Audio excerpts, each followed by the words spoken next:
All right, guys, so we're going to talk today about the client service fee changes that are coming up. Well, not coming up, they're here today. And so this is what we're going to go through. We'll go through the client service fee, what it is, how to use it, what it covers. We'll go through the actual addendum and read through it, make sure and answer any questions and show you how to fill that out. It's really, I mean, this is maybe a half an hour class, depending on how many questions you guys have. And this is a little out of my element. Don usually covers all these form things, and he's great at it, fantastic at covering all these forms. And so, Don, chip in anytime, make sure we're on track. But I'll do my best to not be in technology today until the second half. And then the second half, if you want to stick around, I'm going to show SkySlope forms and how to set this up so that you don't have to go digging around in the resources section of IntelliAgent or your files every time to find this addendum, so that it can easily be added into your packets as you're sending them out to your buyers and your sellers, since they're now required on every transaction. So feel free to throw questions in the chat. It's going to be the easiest way for me to keep track of them, but also just unmute. I'm happy to take questions. Interrupt me anytime. So let's go through. So this client service fee starts today. It's what you guys will know as a compliance fee or as a transaction fee, depending on if you were with iPro before or another company that charges these.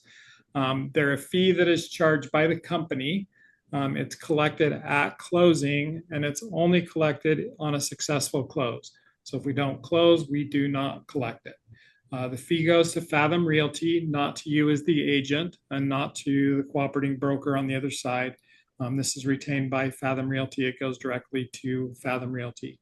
It is not commission. So this is not part of your commission structure. This is a fee that is in addition to that. And so please be aware that we can't say that it's part of your commission or your compensation. And then this needs to be disclosed anytime that you're writing a buyer broker agreement or a listing agreement. Either one, this needs to be attached to, and it needs to be presented at the same time. The fee is $250 flat fee. And I'm going to tell you that that is less than the fee that Coldwell Banker used to charge when I first started 18 years ago. And now they charge $495. No, I think they're up to six ninety-five. Yeah. $695. Yeah, I know C21 charges $695. I'm just not sure about everybody else, but there's a lot of really high compliance fees out there. So $250 really is a very low fee, and really shouldn't affect your clients.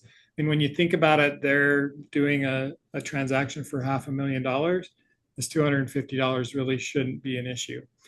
When I first started at Coldwell Banker, I started paying, and we'll get into kind of sort of this, but I started paying those fees originally for my clients, thinking that I didn't want to pass that on to them. And after about a year, I figured, let's just try and see how it goes. I never, in the time that I spent at Coldwell Banker, Better Homes and Gardens, C21, I never had a client push back against these fees. They always just understood what it was for and had no problem paying them. So, yeah, Jeff, somebody in the chat asked a question. I don't know who it is because it's iPhone 7. Is it separate from the $550 broker fee, I suppose? Yeah, so the $550 is what you're charged. That's your fee and what you're charged, or the $500 or the 7% or whichever plan you happen to be on. That's the fee that you're charged, right? And we'll also talk about if you're charging a separate transaction fee for yourself, how that works. So that we can make sure and specify that those are two totally different things. But yes, the $550 and the $250 are not the same fee. And if you charge a different transaction fee for yourself, that's also not the same as that. What does it cover? So the transaction fee or the client service fee covers the transaction management platform, which we know as IntelliAgent, encrypted document storage, transaction coordination tools. Those tools, to be really honest, are us as the brokerage as we do compliance. The accounting as they do all of their thing behind the scenes and then sending out the CDA and those kind of things, right? And then there will be this month a client transaction portal that will be coming out that will allow your clients to log in at any point in time and securely download and see any of their documents. So that's something that's coming. It will give you the ability to give them somewhere they can go and stay top of mind with them. So that's coming this month. We've seen the prototype of it. It looks really great. I'm excited for that to roll out. I think it'll be a good addition to our tools. So the client service fee addendum has 4 sections in it. One is the client service fee and that they agree to pay the $250. If they don't close, they don't pay it, and it's collected at settlement. It'll be on their CD or on their settlement statement, whatever you're using. The fee covers, like we talked about, the technology platform, document storage, and those kind of things. And then it has consent and disclosure. So it's stating that this is not a law. So it's not something that we can say, hey, this is a law that you need to sign this. It's not. It's a fee that the brokerage charges, and the fee can be negotiated. The negotiations on that are, do you want to pay it as an agent or do you want them to pay it? It's not a negotiation of how much it is. So we can't reduce that fee. It's always going to be $250. And then an acknowledgement that they've seen this and it's been discussed with them. And so let me just pull up the addendum real quick.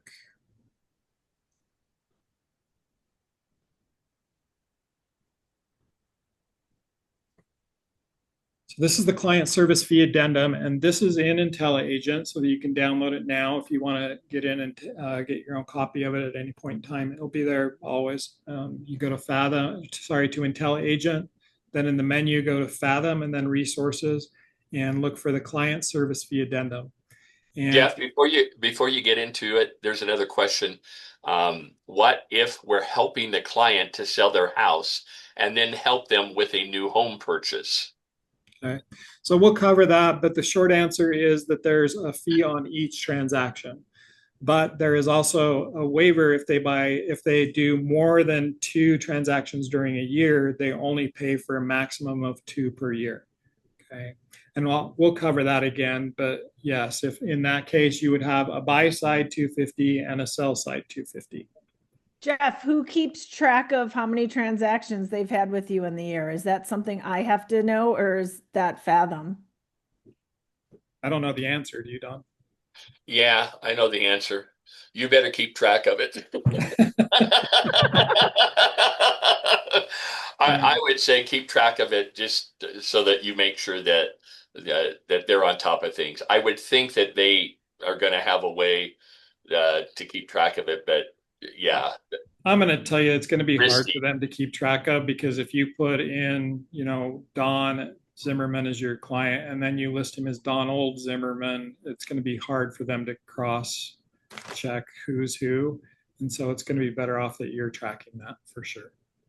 So if we already have an exclusive buyer broker or an exclusive right to list currently signed, do we need to add this in, or are they grandfathered in because we had them signed before today? They're grandfathered in. So this only applies to any newly signed as of April 1st buyer broker agreement or exclusive right to sell agreements. So Great, thank you. Anybody signed prior to this, under contract or not, doesn't matter. If they've signed the buyer broker or the exclusive right to sell, they do not have to sign this, and they do not have to pay the $250. So you won't. Also, there's another question, Jeff. If we are on the 550 plan, is there still an additional 250 due over 600,000 in addition to the flat 250 client service fee? So he's talking about, Crystal. Crystal's talking about the high value property fee. And so, yes, this has nothing to do with the high value property fee. That's still there. This is just a client service fee and not a high value property fee.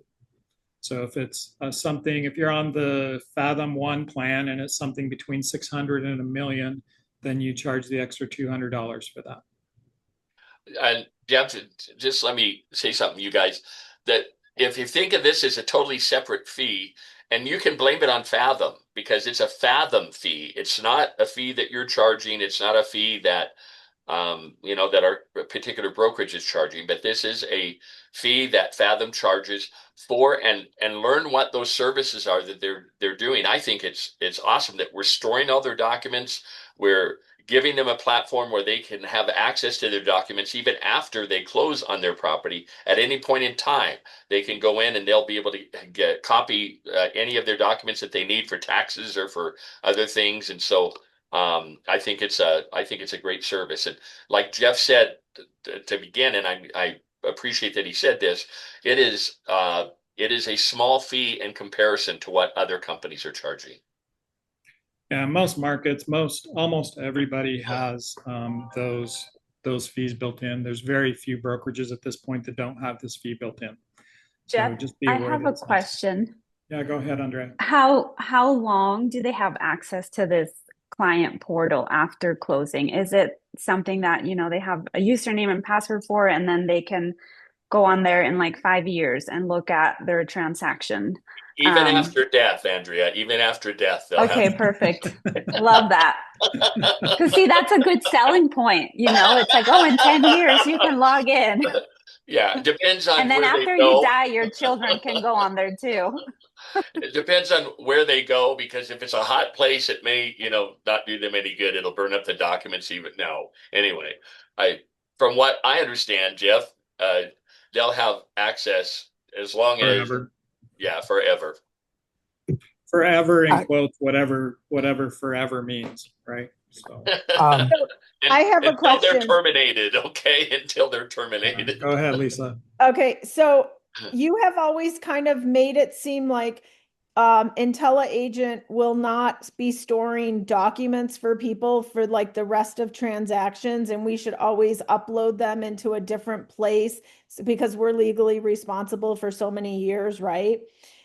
So is this like gonna take care of that problem? No. No. So it does not, it doesn't take over your responsibility to have your own document storage. This is a client portal only. And it also, your access to IntelliAgent goes away if you leave the brokerage for some stupid, insane reason. You Better, leave, you don't better have lights, access. better Right. lights. Yeah.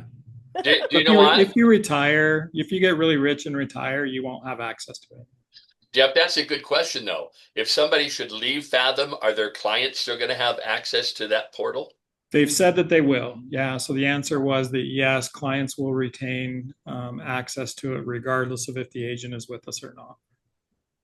But I guess I didn't realize like the importance of having documents on my own hard drive, because if I leave Fathom, and then there's a lawsuit with a Oh, thing I've been involved in, like you guys don't have the right to protect me anymore, right? Because I'm with someone else. So Depends on the circumstances of the transaction. We may still have involvement there.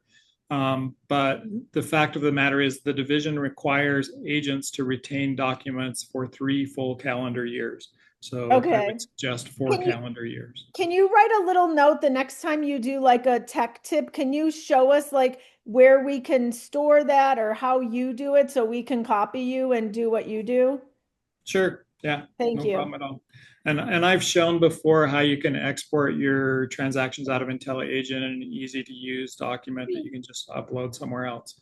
But I'll show that again next time. Thank you. and Lisa, let me just add one quick thing to it, and that is that part of the problem is because when you are uploading documents into IntelliAgent, we only have what you uploaded, and the only thing that we only require you to upload things that your clients have signed or initialed. That's what the division requires. But there may be other documents that are important to that transaction that you don't upload. We suggest you upload everything into IntelliAgent, but should you not, the division is going to come to you and say, hey, we understand that there's this document that exists. We need a copy of it from you. So that's why you should always have some kind of a filing system or whatever. Mine is much more archaic than Jeff's is. So we'll give you the best of both worlds on how we do it. But anyway, keep everything, emails, texts, anything, somewhere in one file where you always can go to that file if you need to. Okay. Yeah, Don just prints his out and sticks them in a manila folder. He's got them in his garage. So I used to.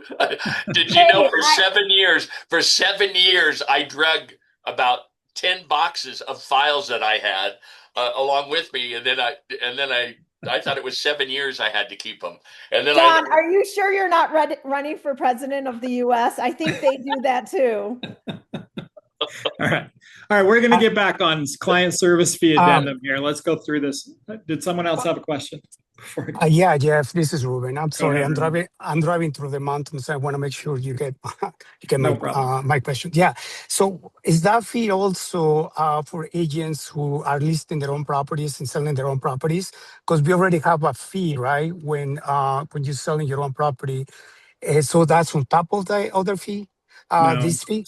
No. So agents are exempt if selling their own properties. Okay. not from buying properties, but from selling your own property. You're exempt. Okay. Okay. Thank you. Thank you. What about on referrals? This doesn't apply to referrals. Okay, thanks. Good. All right, so let's go through this. Let's Yeah. go through this addendum real quick.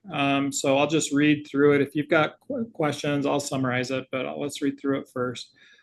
This client service fee addendum is incorporated into and made part of the buyer representation agreement or listing agreement between the client and the brokerage, dated, and obviously today's date or the date that you're writing that will go in there.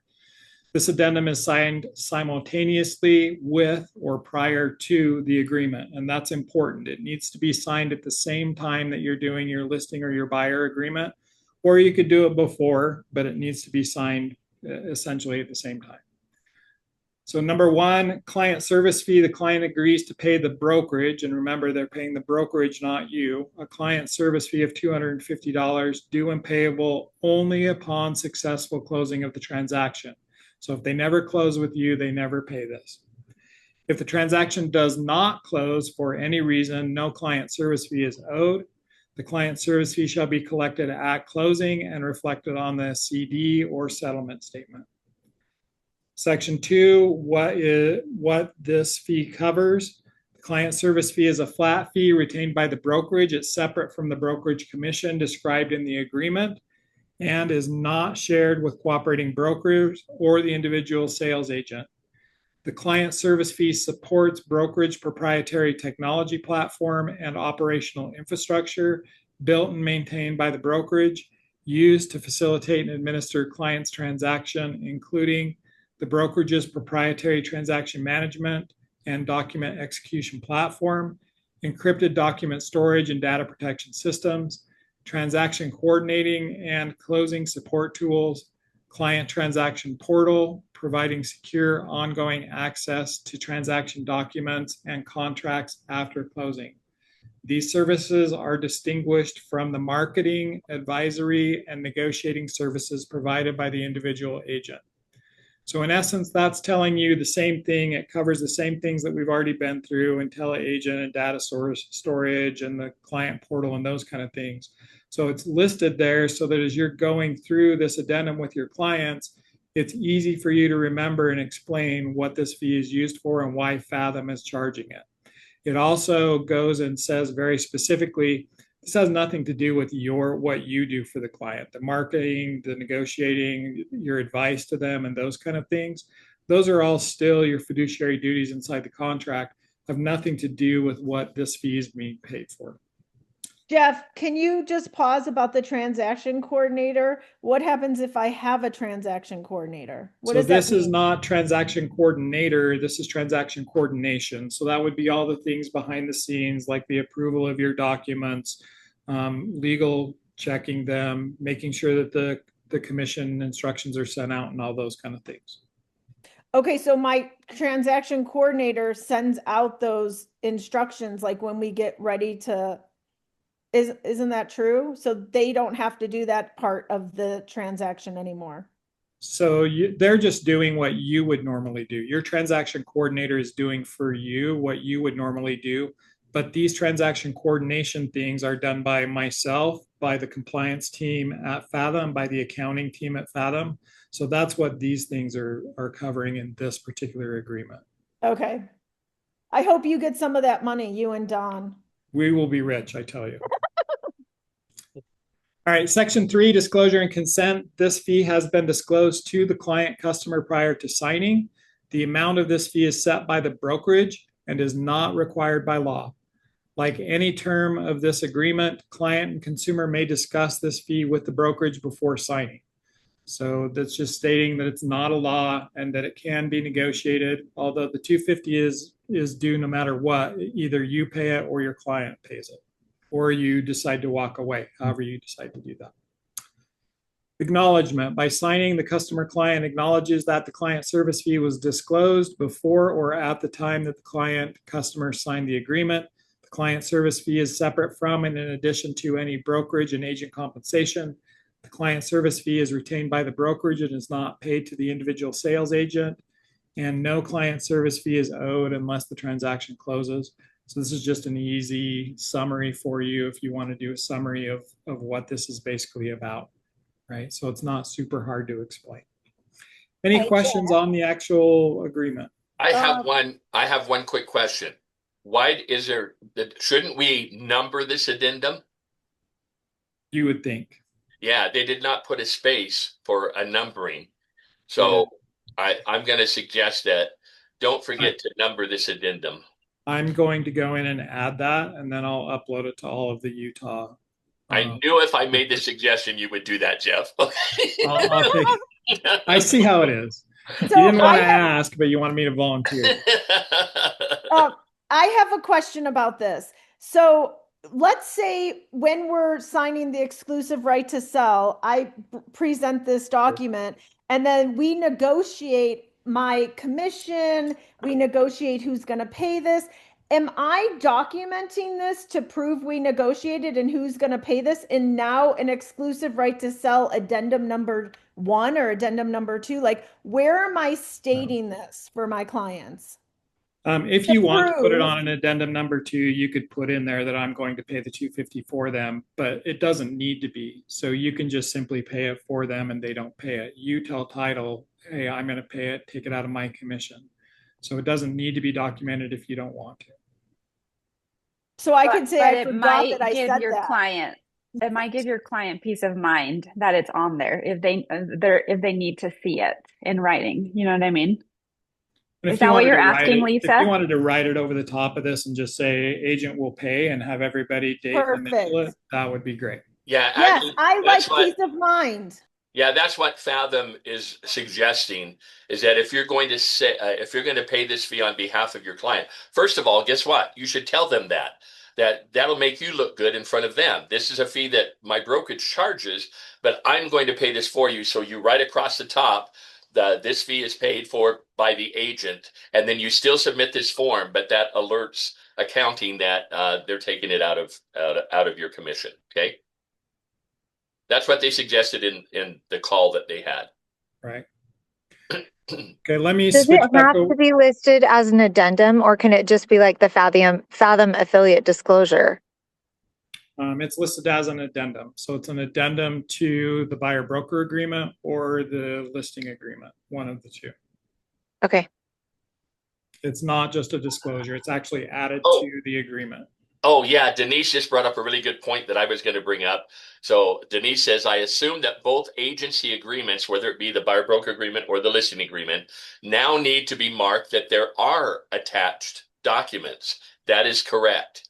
So you remember the box that we've now finally trained you that you check mark that there are not any documents. Now we're going to have to retrain you that you have to check mark there are documents, addendums, additional addendums. Yeah, so it's this section right here that says attachment. You'll mark this as R every single time. So make sure that you're marking that as R in the buyer broker agreement. Okay. Or just update your template. Yeah, exactly. Well, I've got this up. Let me show you what I know I'm going to get questions about, because some people are currently putting an amount. So this is your brokerage fee. This is the buyer broker agreement. I can show you the listing agreement as well, but it's the same thing. On your buyer broker, it lists a dollar amount and a percentage that you'll be paid. And so you can put 0, which I typically do in my percentage, or if you're charging an extra fee or partial dollar amount and percentage, you can put those both here. So let's say you put $300 and 2%. You cannot now add the $250 here. And that's because this section talks about commission, It does not talk about the fee that is being paid. That fee is a broker fee that is paid to the brokerage and has nothing to do with your actual commission or compensation. So this goes to you as an agent, to us as a brokerage, and then to you as an agent. The other fee goes just directly to the brokerage and has nothing to do with your commission. So don't add it into your compensation sections in the listing agreement or the buyer broker agreement. All right, let me go back and we'll go through the question and answers real fast. Make sure we cover everything. Most common questions that we've been asked, if I can stay on the right page. So number one, what if a client refuses to pay the fee? If your client says, nope, I'm not going to pay that $250, I absolutely refuse. It's not an optional fee. And so if they refuse, you're going to have to pay it. You'll take it out of your commission. So at that point, maybe go back and add $250 to what they pay for your commission, and then you can pay it, right? Remember, it's always negotiable. So you could always have a conversation like, well, you have a choice to either pay this fee or I slash your tires. Which one do you want to do? I love your negotiating tactics, Tom. That's great. You could also split it with them, right? You could say, hey, I'll pay 125 and you can pay 125, or 50 and 200, however you want to do it. That negotiation is all up to you, but the $250 is going to be paid to Fathom one way or the other. Okay. Can the fee come out of my commission? Yes, you can do that. You can pay it, right? So you can take it and just make sure that it's on the settlement statement that you're paying it. Oh, and by the way, since you're on that question, make sure that you inform your title company that it should show up on the settlement statement as client service fee, okay? And that client service fee goes directly to Fathom. It does not go to you, the agent. And yes, there's a very good chance that it will still show up as a transaction fee because that's what they always put on there. But if you can just remind them, that would be great. Question, I have clients under contract already. Does this apply? And we talked about this. If your clients are already under contract, or the next question, if they've already signed a buyer broker or a listing agreement, they do not have to execute this document. This is only for anything that happens today and forward. Okay. If the transaction falls through after the addendum is signed, do they still have to pay? No, no fee is due unless they actually have a successful closing. That's when the $250 is paid. Where is the addendum on IntelliAgent? So in IntelliAgent, in fact, I'll jump over to IntelliAgent. We can show you. Maybe if I can get it onto the right screen. So in IntelliAgent, if you go here into your menu and then go down to Fathom and then go to resources here at the bottom, depending on which district you're in, this layout may be a little bit different. In the Orem market, it's on page 2 and it's right here at the top, client service fee addendum. So that's where you can just click your download button and download that. So it's right there in IntelliAgent for you. I'm on a grandfathered plan, so you're on a Fathom 1 or a Fathom Max or some other plan from Fathom. Does this still apply? Yes, it applies to every plan. It doesn't matter. It's all agents. If you're an agent with Fathom Realty, this fee applies to your clients. So there's no grandfathering of keeping this one out. Does it apply to all transactions? No. So there are some things that it doesn't apply to. So we already talked about one of those, which is sale of your own property, an agent's personal sale. It also doesn't apply to leases, commercial transactions, a VA transaction where the lender prohibits the fee. So in some cases on a VA loan, the lender will not allow any fees to be charged to the client. So if that's the case, then this fee will be waived. On REO or bank-owned properties, it won't be charged. And on any transactions under $100,000, your client doesn't have to pay this fee. Next question, I have a client who closes multiple transactions a year with me. Do they pay a fee on every transaction? And we talked about this as well. So builders, investors, clients who buy multiple properties, whatever it is, they will only be charged two customer client service fees. I can never remember It's what a mouthful. It's a I know, mouthful. yeah. 2 transaction fees, that's what it really is, every year. So the max they can pay is 2 of those, so $500 in a year. And then can I just include the $250 in the compensation section of the BBA and the ERS? We already talked about that and I showed you, no, that can't be included. It's not the same thing. It's not commission, not compensation, so don't include that there. If I choose to pay this fee for a client, how does that work? You'll add that when you go in and you submit your transaction in IntelliAgent, you'll add that as a fee to yourself on your funding request. And don't forget that you will need to pay that, put it in the notes, make sure it's there. If for some reason title forgets to collect it from you or you don't pay it on the settlement statement, accounting will reach out to you and find a way for you to pay that either through check, your next commission or whatever. But they'll reach out so you can have an agreement on that to make that payment. What if I partner with another Fathom agent on the transaction? Do we both have to pay the fee? So you and your partner are on the same transaction as a seller, right? You're co-listing agents. Do you each pay the $250 fee? And the answer is no. You split that. It's just one transaction fee per agent per side. Okay, so it's just the one $250 fee. And so the two of you can split that however you want. Obviously, I would recommend $125 per agent, right, per side. And then limited agency. So you're representing both the buyer and the seller. So in that case, one fee is charged per transaction. So you would split the fee. So the $250 is split between your buyer and your seller. Your buyer would pay $125 and your seller would pay $125.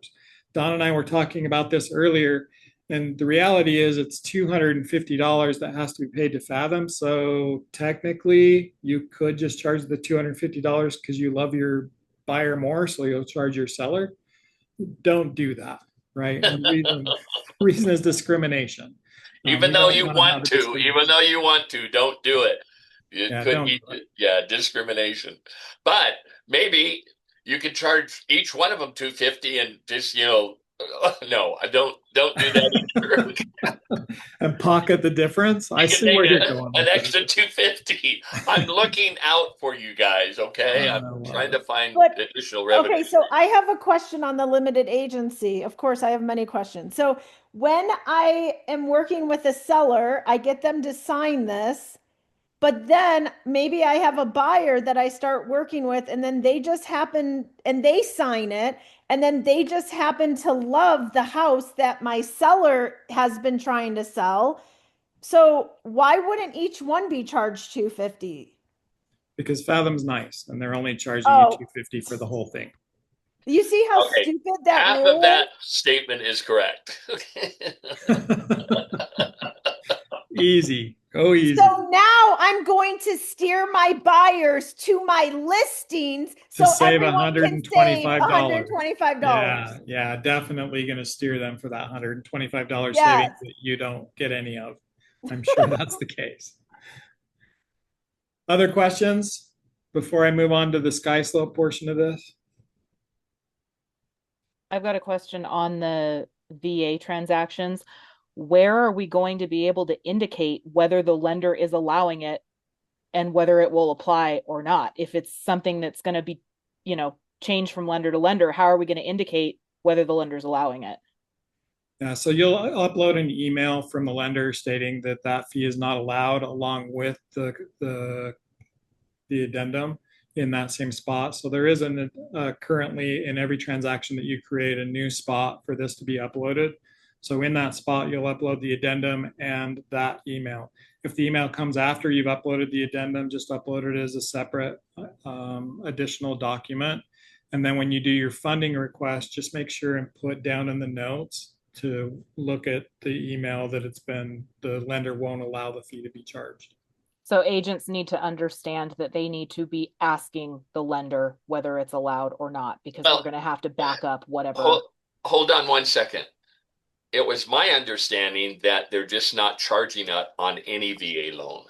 Is that not correct? That's what I've not gotten clarity on. And that was one of the questions I tried to email Fathom that they never responded to was, is Fathom considering that it's exempt from every VA transaction? Are they saying that, or are we going to have to actually confirm with the lenders on every VA transaction whether it is required or not? They were not clear on that. I could have dreamt this, but I do believe I either dreamed it or I actually experienced it in one of the seminars that they said that they're not charging the fee on a VA transaction. So that Fathom is saying it's exempt on VA transactions. In one of the seminars that I attended that was for leadership. Yeah.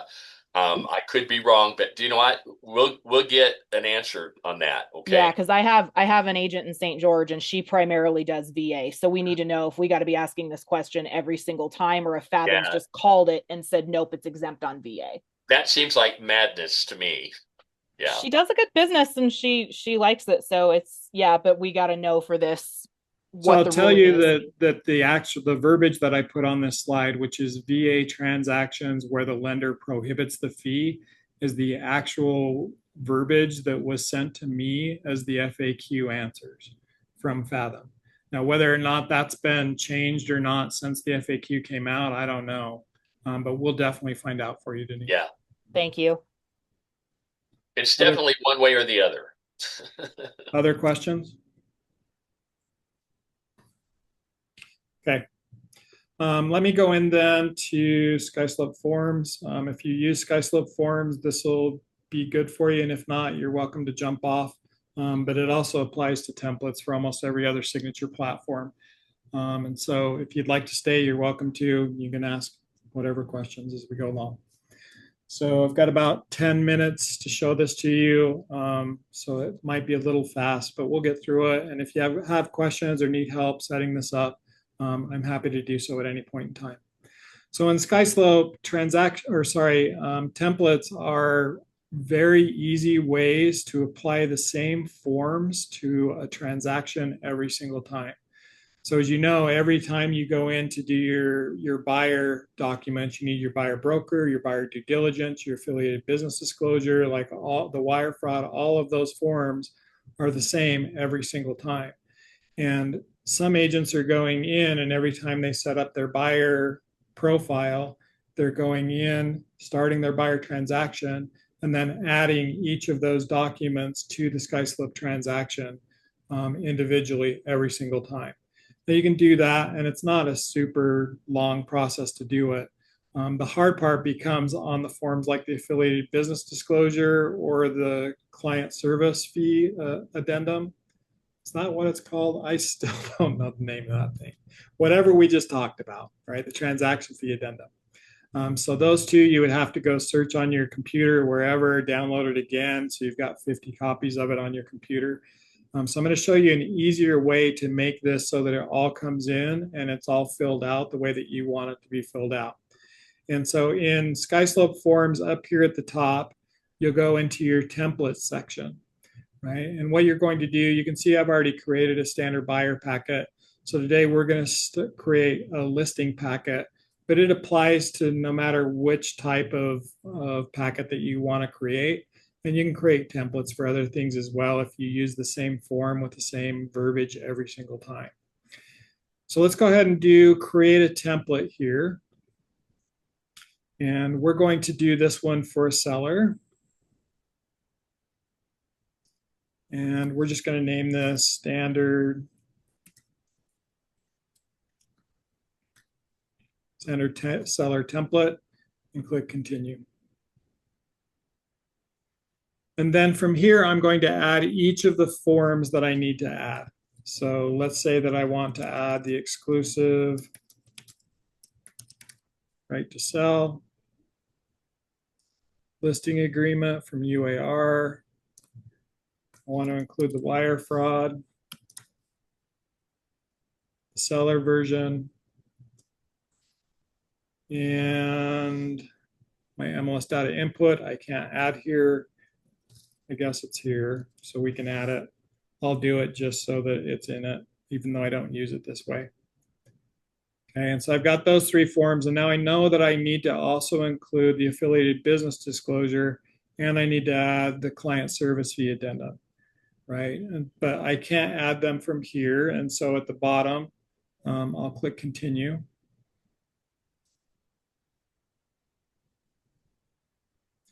And this will now show me the 3 forms that I have added, but down here at the bottom, I now have an upload documents button. And this is going to allow me to add those other forms in. So if I click the upload documents, I can then drag it in, but for this case, so that you can see it, I'll click upload documents.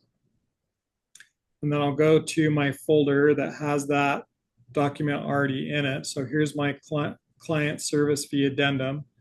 I'll just click that and open it. And now I have that addendum included in my packet that I will give to my sellers. And I can do the same thing for my affiliated business disclosure. I think it's in this. Yeah, so it's right here. I'll add the affiliated business disclosure to that. And now I have my full packet that I can use with my transaction every single time. And so now it's a 1-button click to add all these forms to that transaction. Now it gets even better than this, right? So let's say that every single time, and this section is always going to be filled out by you, and the property and all that, that's going to be different. But let's say every single time I know I'm going to charge 1% extra for an unrepresented buyer. I can fill that out here. And let's say that I'm going to charge 14% for all of my listings because I'm an amazing agent and I deserve 14%. So I put my 14% in here. If I was charging an extra fee that's not the compliance fee, I would put that in here. So let's say that I'm charging $100 to the client. I can go ahead and pre-fill that in. Right now, I don't know what they're going to charge us or want us to put in for authorization for compensation. So leave that one blank. Personally, I always check this box so that I can tell agents who call me that it has to be put in the offer because I can't agree to the compensation outside of the REPC. And so I'll always check this. So I'm going to do that. Jeff, what does that statement even mean? Like, I read that last night and I don't even what does that mean? So to understand it, we have to go back a little bit and explain why it came to be.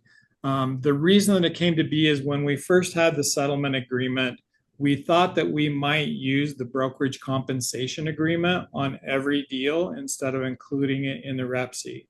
And so what was happening was that brokerage compensation agreement was being sent from buyer's agent to listing agent. The 2 agents, were agreeing on what the seller would pay the buyer's agent without the seller being involved, right? The seller had no idea because the listing agent and the buyer agent were signing the brokerage compensation agreement and binding the seller to a certain amount, right? And so at that point, the UAR came out and said, hey, that's probably not a good thing. The seller probably wants to know in most cases. And so this checkbox basically says, the listing agent and the buyer agent can't just agree to a compensation agreement without the seller authorizing it. Okay.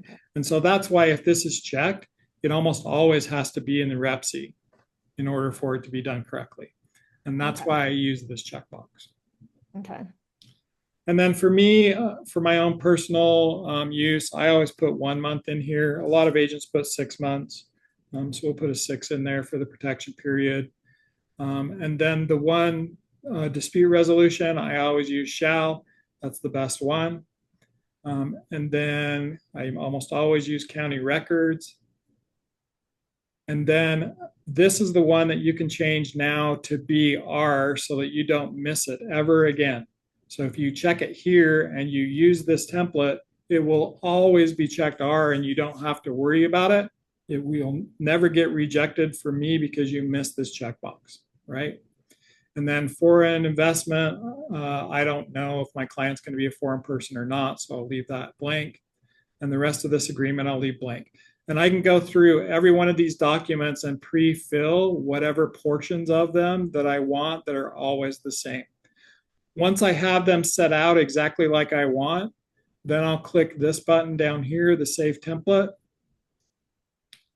And it now shows up as my standard seller template. Let me show you how this works in practice. Okay, so I now have a new listing and I want to go ahead and create my new listing. I go in and I add my seller like normal.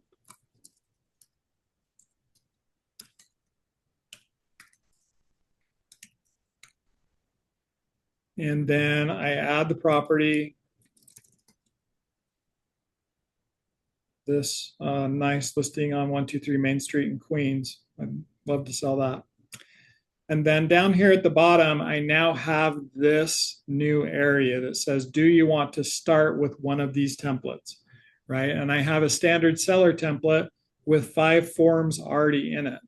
So if I click that so that it's checked, and then I create my transaction, automatically all of those forms are pulled in. I don't have to go find them and add them and upload the ABD or the client service fee addendum. They're all here. And the nice thing is, if I select them all and go in and do fill and send like I would normally do,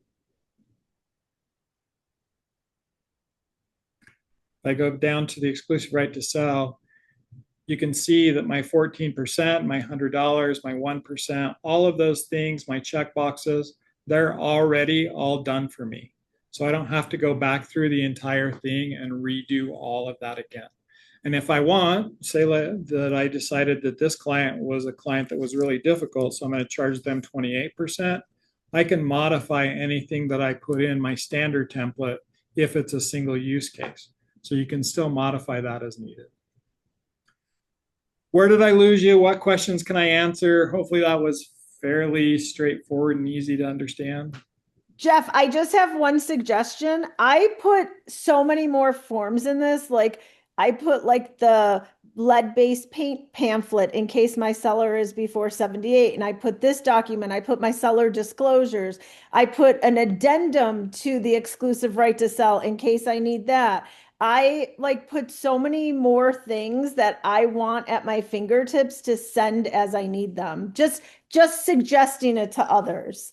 Yeah, that's great. Like whatever documents you regularly use, they should be in your templates. So, and pre-filled. It saves so much time to do that. It's way easier if I had added, let me go back. If I had added extra forms here that I wasn't going to use in this particular transaction, I just don't have to check them when I'm filling it out, right? Or if I want, I can just go down here and delete those forms out of this particular transaction. So it's almost easier to add extras than it is to have to go hunt them down and add them if you need them. Great suggestion, Lisa. Other questions? Okay, awesome. I hope you guys got some good stuff out of this. Most importantly, obviously, is that you start using that client service fee addendum right now for any future buyer or seller agreements that are written. They need to be there. There will be a spot in every one of your IntelliAgent transactions. Let me give you a scenario that I'm already knowing is going to happen. Since most of you don't automatically upload your documents when you're supposed to within 48 hours of them being signed, if you start a new transaction right now with someone who signed the agreements before now, you're going to have that spot and it's going to have to be filled because there's no way to exempt it. And so you're going to need to upload in that spot a PDF that just says the buyer broker agreement was signed before April 1st. This does not apply. So be aware that if your documents are not uploaded in a timely manner into IntelliAgent already, and you've got those transactions that are already in the works, there will be that spot that needs to be filled, okay? And then as a reminder, please, please, please, please, if you're up here in Northern Utah, please come to awards. We want to fill the house to give Bill a huge send-off.